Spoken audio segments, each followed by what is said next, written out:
What's going on, guys? This is Ryan with RK Outpost, and I'm here today to talk to you about something very exciting and something very relevant to the big billboard project that I've been talking about. You may see me here, maybe see me on other channels talking about this Twin Suns Foundation billboard project to continue the expanded universe.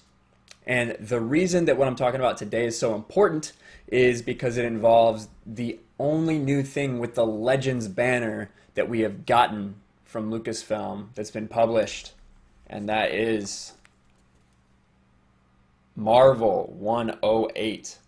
You see that Legends tag. I know a lot of you guys don't like the Legends tag. I can't say I'm a fan of it. However, like that, just like this book, if we get any more expanded universe content, it will be with that Legends banner. So this book came out before I had a YouTube channel, or else I probably would have done a review when it came out. But yep, this came out in late May 2019, and it was so exciting to get new expanded universe stuff. You know, it's not a huge book. You know, I think it's a 48 page. I think about a 48 page book.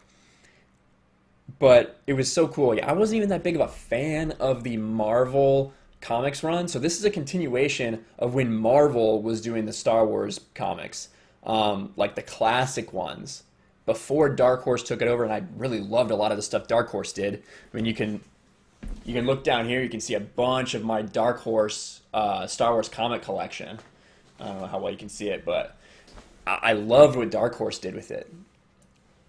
Never was a huge fan, never got into Marvel. It was a little too old and stuff for me. But, you know, Marvel came to Lucasfilm and they said, hey, we've had a lot of people ask about expanded universe, about Legends content. And they let them use the characters and make this book based off a bunch of different stories that they kind of tied in from that whole run. So 108 is really cool. You know, it brings back Valence, the bounty hunter, who was a cyborg who originally basically was going down to hunt down Luke Skywalker, and he hated droids, and he saw Luke Skywalker, some dude who had befriended these droids, and he wanted to go kill him. And Luke Skywalker, in very Luke Skywalker fashion, found hope in the situation and was able to convince him to kind of rethink his life a little bit. And, you know, Valence the bounty hunter then goes ahead and decides to protect Luke. And he has this epic battle with Darth Vader and ends up kind of sacrificing himself to protect the identity of Luke Skywalker. But that's before 108. In 108, we see that a situation occurs where he's essentially, you think he was dead, right? But he is a cyborg. He's basically all robot at this point. He gets resurrected, for lack of a better term, and you know he's back in play. Another cool thing that we get to see in this book is the best thing in my opinion is we get to see Luke and Han and Leia back together. Especially you get to see Han and Leia and like the love they have for different times, and at one point everyone along with Chewbacca is in the cockpit of the Millennium Falcon. Is just absolutely perfect. Really takes you back after these couple years of Disney Lucasfilm. And it just really makes you smile to have these great stories again. There's also this one part where Luke, this takes place after Return of the Jedi. So there's one place where Luke kind of reveals his power level, and he's able to, to hold the Millennium Falcon in the air to keep it from crashing. It's so cool. The art in this book, like I said, I was never a huge fan of the Marvel stuff. One of the things that I think is cool about this book is that they were able to maintain the style of art while updating it a little bit, make it a little more modern, but still you can definitely tell if you were reading the old Marvel comics, the style is still very similar. And a ton of people worked on this book. And you can see all those names down at the bottom there. A ton of people worked to bring this together for everyone, which is just so cool.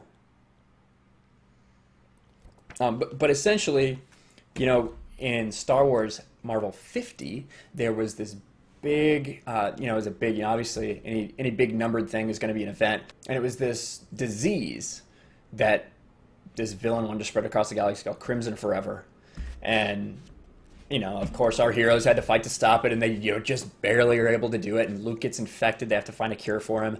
And one of the things that the villain Domina, she's really the main antagonist in this book, is doing is trying to find these jewels that essentially when they're put together can either heal or they can destroy. So she wants to spread this Crimson Forever disease again throughout the galaxy. Whoops. So she wants to spread this Crimson Forever disease again throughout the galaxy. Whereas Han and Leia and Luke are trying to get the jewels and bring them together to make sure they can heal. They do get infected along the way again, and Valence essentially comes into the fold at the end and does some stuff, some pretty heroic stuff. You think he's dead again, and he still manages to be a hero in this story, and sacrifice himself kind of again for Luke Skywalker. So it's only 48 pages, only one comic book, but it is really special. It is expanded universe, Legends content. And it just goes to show you that if enough people ask for something, if enough people go out and buy it, then money talks. Money talks. If enough people are willing to go out and buy these great stories and learn about these stories and get invested in these stories, then they will continue them. Now, when this book came out, it sold really well. The only thing that really outsold it in that month was Galaxy's Edge, and that was a #1 book. And of course, the next week, or the following 2 weeks later, the Galaxy's Edge #2 absolutely tanked. Wasn't even close. So this book sold extremely well. And they're coming out with a collection, I think in December, with this book, hardbound copy with all of the stories that would be involved in this, kind of conclusion, this 108. So I think that's really cool.